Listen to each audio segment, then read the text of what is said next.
Welcome back. We just spoke to a fired-up Congressman Weiner about the 9/11 bill, yet another piece of legislation bogged down by partisan politics.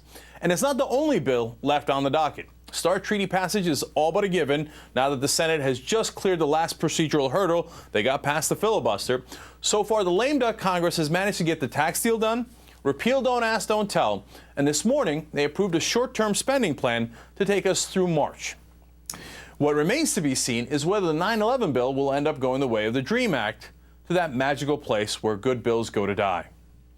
Now it's time to bring in the E-team, our lefty, MSNBC contributor Karen Finney, our righty, former Congressman Rick Lazio, and our insider lobbyist, Jimmy Williams. Karen, I want to start with you. Did the president get enough done in the lame duck session? I mean, with all these things, or were these relatively easy? No, these were very important things. You know, there seems to be this misnomer that somehow lame duck should mean do nothing. I mean, the way that Mitch McConnell's been and the others have been whining about how they need more time on bills that have been sitting in front of them for months and months and months.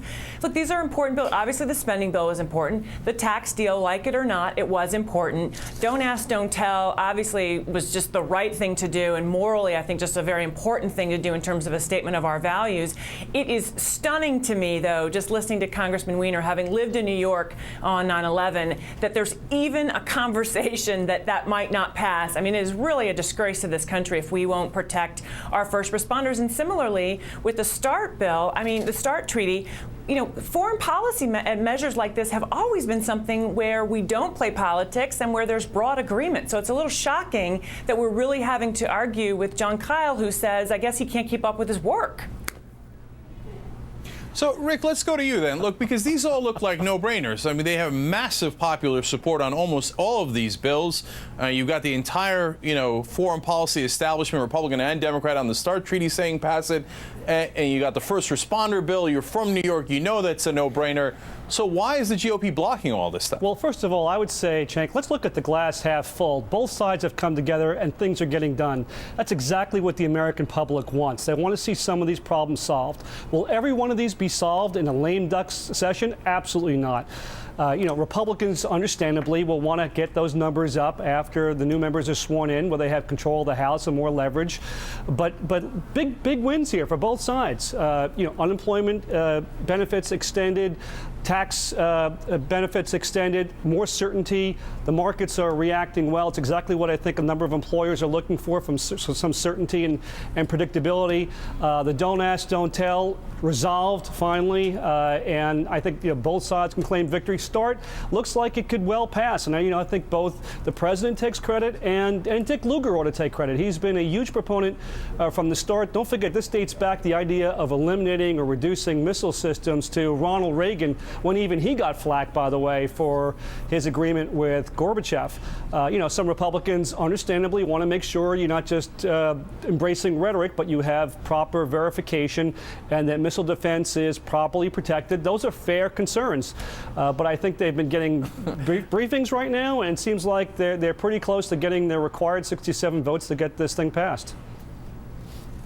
Rick, I'll tell you what, you gave it a hell of a shot, okay? I mean, I'll give you Dick Lugar. He was in favor of the START treaty all along, and he was with the president. And I'll give you that they got tax cuts for the rich, which they wanted. But other than that, I mean, come on. How did the Republicans get credit when all they did was block it? So I'm not buying it. But let's go to Jimmy. Jimmy, how about the president? I mean, should he get a lot of credit for things that seem to be overwhelmingly popular? Is that something we should pat him on the back for? Well, the president did exactly what he was supposed to do, which was to lead. I just feel, listen, I mean, we just rattled off all the things that have passed in the lame duck. Rick just talked about the lame duck. Listen, I've been in Washington for 19 years, and we do a lot of good work in the lame duck, and that's because we play politics before the elections, and then when the elections are over, people realize, okay, well, that was nice. I guess we're supposed to do everything that we did in the last 2 years. So they've done that, and they will continue to do that. On the START treaty, we now know that there are going to be 9 Republicans that are going to vote for it. That puts us over the 67 or 66 needed of senators that we need to do it. So that will pass. The only thing left over is the 9/11 health care bill, and that should pass as well, plus judges. But at the end of the day, the president should congratulate himself and the Congress and the Republicans and the Democrats, even the filibuster party in the Senate, that would be the Republicans, for doing what they're supposed to do, which is to actually govern and to lead. And here we are. It's the week before Christmas, the week after Hanukkah, and we're still in session. Fine with me. If that's what it takes to get it done, let's get it done. You know, Cenk, it's interesting. Hey, Jimmy, Sorry. I didn't really, Karen, hold on one second. I really didn't see them getting past politics too much. I mean, I saw one side, obstructing things to the point where they were doing so much political damage to themselves that they had to let it go. And Karen, before we come to you, I just want to go back to Rick for a second here on that same issue of this START treaty, right? Right. Look, it seemed that, according to reports, Lindsey Graham and John McCain were partly holding it up because they were mad about don't ask, don't tell. Isn't that incredibly childish? I mean, that shouldn't be considered for national security bills, should it? Listen, legislating is all about leverage, and it's the art of the possible. And in fact, you're going to have these concerns aired and resolved, and both sides do it. Let's not, kid ourselves about the fact that both sides use irrelevant or non-germane issues to provide that leverage to have the issues that they care about addressed. So, I just can't overemphasize in this case. Listen, both sides can take a breather a little bit. It's much better to be able to say at this point, we made some progress, we learned how to get along, we got some things done, than to focus entirely on the things that didn't get done and the obstructionism that both sides are responsible for. Let's build on the positive, and we'll get a better outcome in the new year when, frankly, Democrats are going to be in a tougher position. They'll lose control of the House. Nancy Pelosi is not going to be the Speaker. They're not going to control the flow of legislation, and the margins are going to be much closer in the Senate. So this is a good opportunity for both sides to feel good about having gotten a few solid successes. I'm still not buying it. I didn't see the obstruction from both sides. I didn't. But all right, now let me move on to the next topic. And Karen, I'll start with you on this. So first, let me tell you, the census potentially is delivering very bad news to the Democrats. It appears that states across the South and Southwest, McCain states in 2008, are poised to pick up extra seats due to population shifts, while states in the North and Midwest, Obama states 2 years ago, are losing seats. Almost all the states picking up seats are red states, and almost all the states losing seats are historically blue states. The White House today quick to downplay any potential impact in 2012. People in them make up their individual decisions based on who the candidates are and what the election is. You can't take a group of people and make all of them red. Karen, are you buying it, or is this really bad news for the Democrats? I would say to Robert, don't spin a spinner. I mean, come on. The numbers were bad. We knew they were going to be bad. And I think for the long term of the party, one of the things we should recognize is we have ourselves to blame for this because we did not pay enough attention to those state legislative races, because we knew that it was likely that this would be the outcome, and the state legislatures will now control reapportionment. That being said, I think there are some bright spots for Democrats, and that is we saw the majority of growth actually also was in the West. And in the West and in the Southwest, Texas, which picks up 4 seats, a lot of that is driven by an increase in the voting Latino population, actually. And that is an area, I think, where Democrats, if we don't back down in the next Congress from the immigration reform fight, and we pick up the DREAM Act again, and we make the Republicans stand on their divisive, racist rhetoric, I actually think we can win. So I don't think we should count ourselves out just yet, but certainly it's not looking good, and it's definitely going to make for a much tougher map in 2012. Hey, Cenk. Oh, damn, we got the first racist word out there. All right, we're going to have more of that later in the show, unfortunately.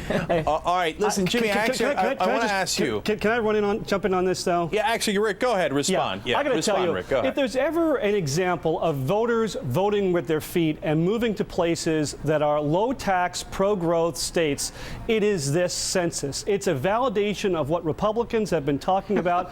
And Texas, everybody likes to beat up on Texas. They now have 5 million more more people than New York. New York has been leading the nation for the last 10 years in net migration out. Guess what? People are leaving because they're looking for good jobs and good economic futures, and they're not finding them in states where you have dysfunctional, big government, inflexible labor markets, high taxes, and investor-unfriendly cultures. They're going to places which are pro-growth and optimistic and where they can find a great job. That's why these numbers are the way they are. It's not politics. It's not procedures. It's not that we didn't win enough legislative seats, although, of course, Republicans won more state legislative seats in this last cycle than ever in history. It's a reflection of the basic economics of the respective states. And Jimmy, I think I heard you laughing there. So, I mean, or could it be that maybe a lot of Latinos are coming into those southwestern states, and that might have something to do with the demographic shift? Yeah, well, look, let's look at these are the facts. The facts are, if you look at the white population in Texas, the state that's going to pick up 4 seats, white population in the state of Texas is flat. It has not grown. A Latino population, as Karen just said, has grown astronomically. Now, if I'm not mistaken, 2 days ago, Senate Republicans, the filibuster party, once again filibustered the DREAM Act. The DREAM Act says to the children of immigrants, if you play by the rules, you go to school, you go to the military, you get a quicker path to citizenship. Filibustered once again for the 3rd time this year by the Republican Party in the Senate, also known as the filibuster party. And guess what? Harry Reid brought that up again. I hope he brings it up 3 more times before Christmas, and I hope we come back the week after Christmas and between New Year's and we vote on it 7 more times, because that says to the 4 new seats, congressional seats in Texas, that are going to be a huge percentage of Latino voters. Guess what? The Democrats tried to get you, tried to help you, and the Republicans, they stopped you every chance they got. So you're right. It's absolutely about, nope, this isn't politics, this isn't procedure, this is all about the actual numbers. And at the end of the day, this is not, listen, you can't pick up a seat you already got. And the Republicans won 63 seats, so they got to hold all those seats. What are they going to do? Spread those Republican voters around? You do that, you weaken your base, you weaken your left flank. And by the way, then those seats become vulnerable in 2012 with Barack Obama at the top of the ticket and unemployment dropping at 8%. I would hate to be a Republican running in 2012. You know, look, we got to end it here, but my last note on it is, I'll tell you what, in the long term, if some of these states, because of the more Latinos in the states, flip over to the Democratic side, then the Republican Party is in massive trouble. Yeah. So I think in the short term, it's definitely good for the Republicans. In the long term, it might be a disaster. We'll see how it plays out. You guys have been all great. I really appreciate it, especially you, Rick. Thank you for your patience with us. We appreciate it. Great to be on.